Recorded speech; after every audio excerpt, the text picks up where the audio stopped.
আসসালামু আলাইকুম ওয়া রাহমাতুল্লাহি ওয়া বারাকাতুহু। আজ পবিত্র মাহে রমজান মুবারক মাসের দ্বিতীয় রমজান, দ্বিতীয় রোজা। তাই আসরে নামাজ পড়ে মাঠের দিকে চলে এলাম।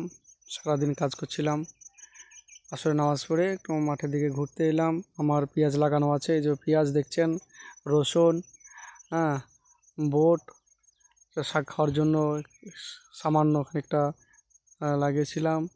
পালং, ওদিকে ধনে আছে, লাগিয়েছিলাম।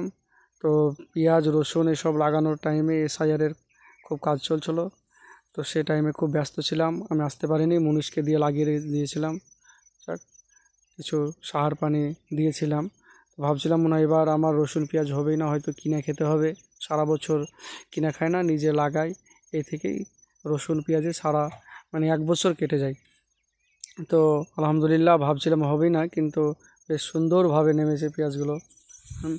খুব সুন্দর নেমেছে, সুন্দর সুন্দর গাছ হয়েছে দেখুন।